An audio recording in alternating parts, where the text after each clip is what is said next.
जैश ए मोहम्मद और लश्कर ए तैयबा से जुड़े 5 आतंकवादियों में से एक शीर्ष कमांडर और एक पाकिस्तानी रविवार को पुलवामा और बडगाम जिलों में रात भर हुई 2 मुठभेड़ में मार गिराए गए। आधिकारिक पुलिस हैंडल के एक ट्वीट में कश्मीर जोन पुलिस ने पुलिस महानिरीक्षक कश्मीर विजय कुमार का हवाला देते हुए लिखा कि पाकिस्तान प्रायोजित आतंकवादी संगठनों लश्कर और जैश के 5 आतंकवादी पिछले 12 घंटे में दोहरी मुठभेड़ में मारे गए। जैश कमांडर आतंकवादी जाहिद वानी और हमले में मारे गए पाकिस्तानी आतंकवादी हमारे लिए ये एक बड़ी सफलता है। वहीं आपको बता दें कि पुलिस महानिरीक्षक कश्मीर विजय कुमार ने कहा कि शीर्ष कमांडर जाहिद वानी के अलावा एक पाकिस्तानी आतंकवादी ने उसकी पहचान काफिल छोटू के रूप में की है, जो पुलवामा गोलीबारी में मारा गया था। दोनों जैश ए मोहम्मद से जुड़े हुए हैं।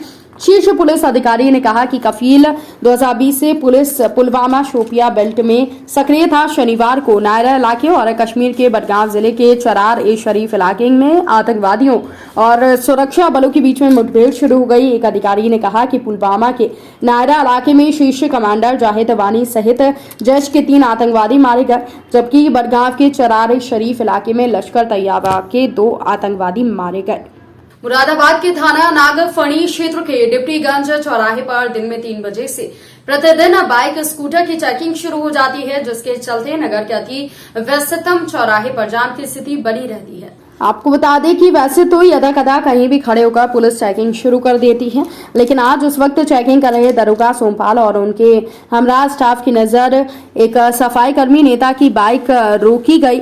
तो यूं तो आए दिन चेकिंग के नाम पर हुज्जत होती है, पर आज जरा हुज्जत पुलिस को महंगी पड़ गई। सफाई कर्मी ने चेकिंग के नाम पर यहाँ पर बाइक से चाबी निकालने पर मौजूदा पुलिस कर्मियों से ही सवाल खड़े कर डाले और पुलिस के पास कोई जवाब नहीं था। इतना ही नहीं, सफाई कर्मी की बाइक में कमी थी कि उसकी बाइक पर नंबर मिटा हुआ था।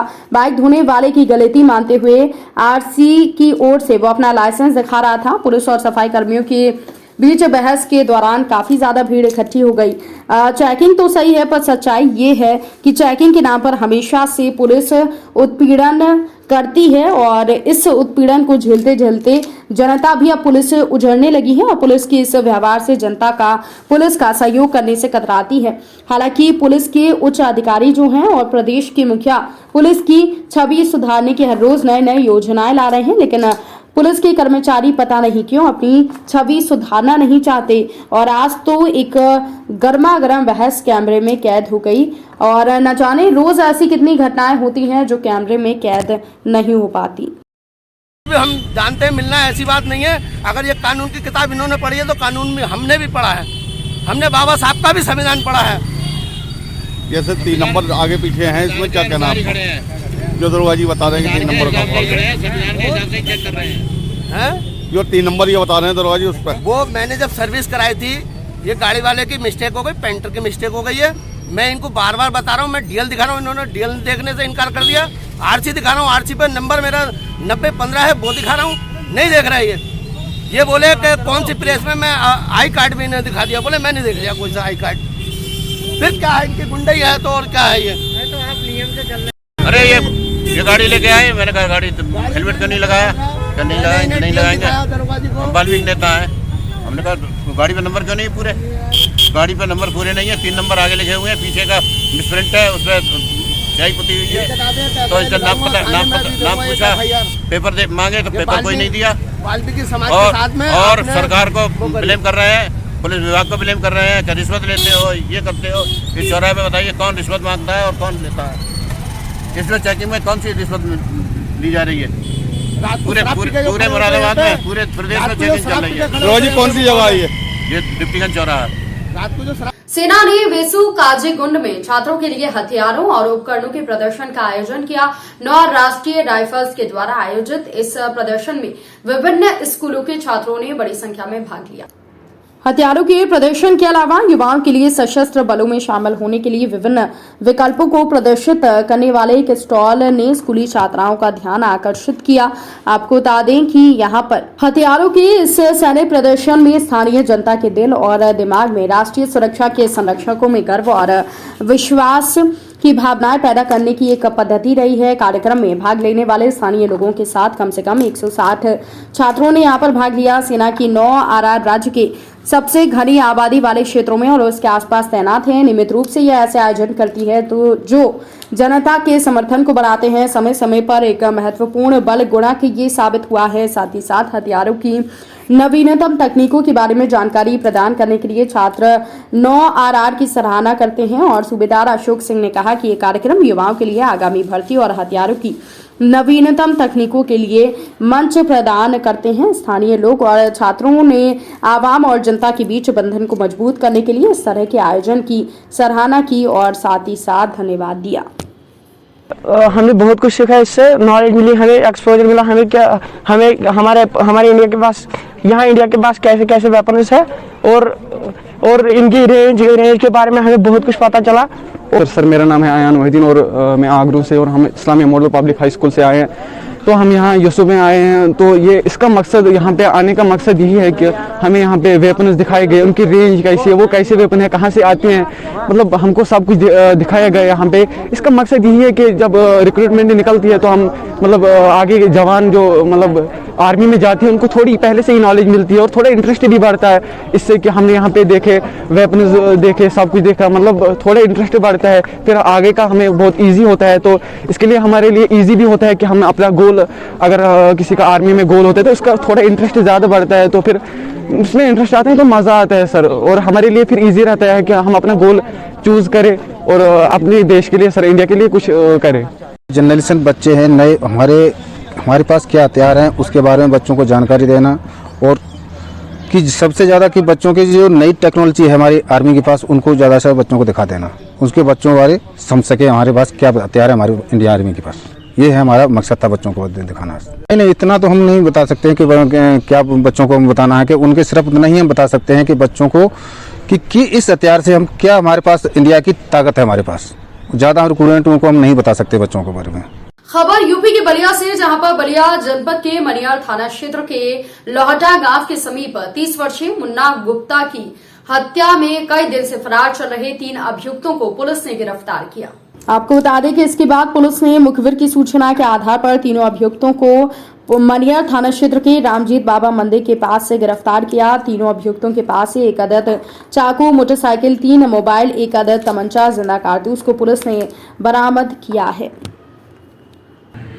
दिनांक 25/1/2022 को थाना मनियर में लोहटा ग्राम में एक अज्ञात शव मिला था, जिसकी शिनाख्त बाद में मुन्ना गुप्ता के रूप में थाना मनियर के रूप में हुई थी।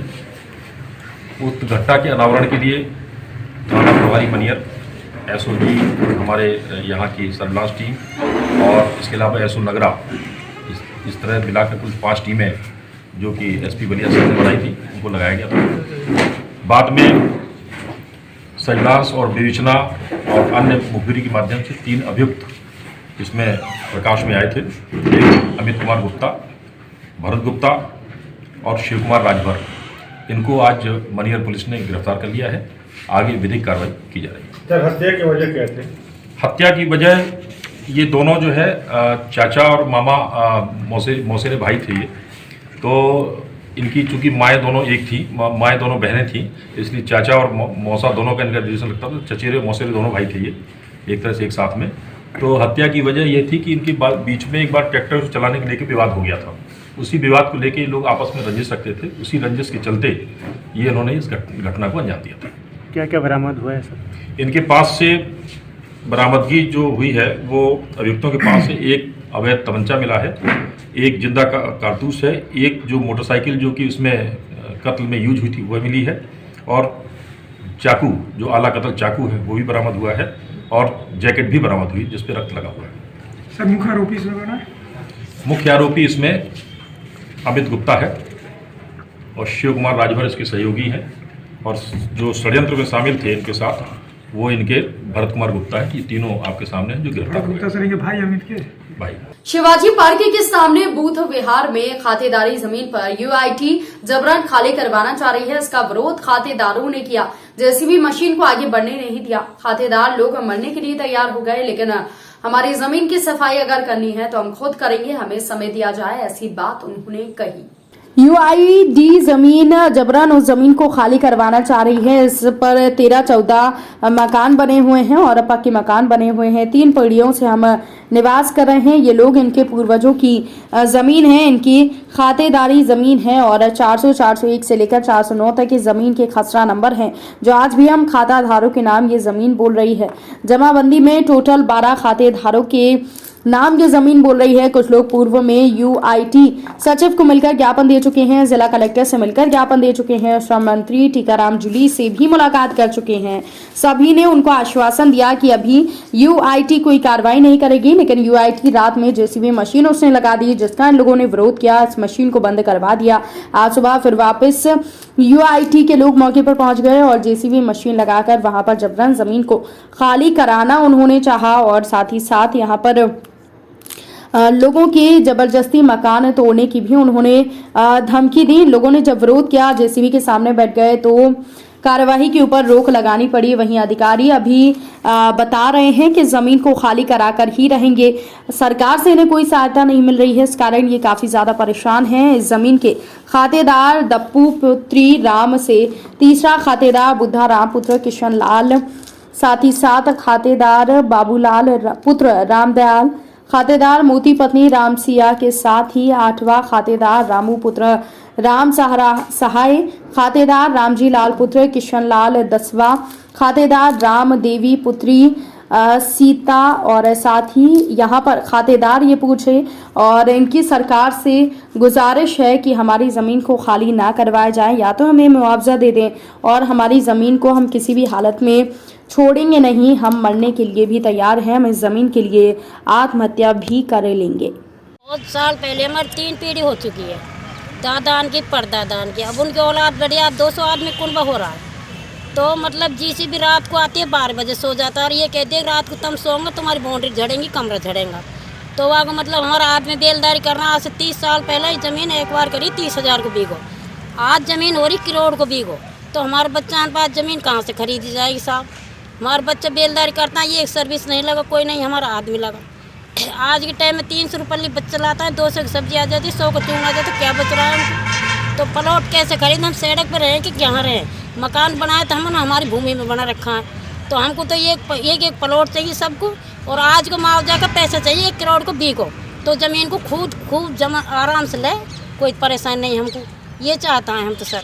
कौन सी जगह की बात है? ये जगह यही खड़ा जो ये जगह क्या नाम है? विजय मंदिर रोड पे। आपका नाम क्या है? भगवानी। 200 साल पुरानी ज़मीन है, खातेदारी की ज़मीन है, बाप दादा की सबको की आज तक चली आ रही है। और 50 साल से मकान बने हुए हैं, तोड़ने की धमकी दी जा रही है। अब जाएं तो कहाँ जाएं? जेसीबी कब आई थी? जेसीबी करीब 8-10 दिन से पीछे घूम रही है। उसको आ जाते हैं, भगा देते हैं, आ जाते हैं, भगे जाते हैं। सबके पास चले गए, मंत्री के पास, कलेक्टर के पास, बस सब आश्वासन दे देते हैं, कोई नहीं आएगा। फिर आज आ गई। आपका नाम क्या है? सौरभ। हाँ स्टार्ट। हम यूआईटी के विपक्ष में जूली के पास भी दिया है। ये लेटर लिख के नहीं कलेक्टर साहब को दिया है, चेयरमैन उसको सेक्रेटरी को भी दिया है, पर हमारी कोई सुनता ही नहीं। उन्होंने कहा कि हम आश्वासन दे रहे हैं कि तुम्हारे पास कोई जेसीबी नहीं आएगी। आज फिर जेसीबी क्यों आई? रात को चलिए, रात को आई तो रात को भगाई हमने, और अब देखे तो अब सुबह सब बच्चे भूखे बैठे हैं। मेन समस्या क्या है आपकी? मेन समस्या यह है, हमको न तो मुआवजा दिया, ज़मीन हमारी और 50 साल से मकान बने हैं। मैडम धमकी दे के गई यहाँ, ये मकान टूटेंगे, खाली करवाओ। कौन सी मैडम धमकी दे गई थी? यूआईटी की मैडम, नाम तो मैं नहीं जानता। आपका नाम क्या है? मेरा नाम मदन लाल है।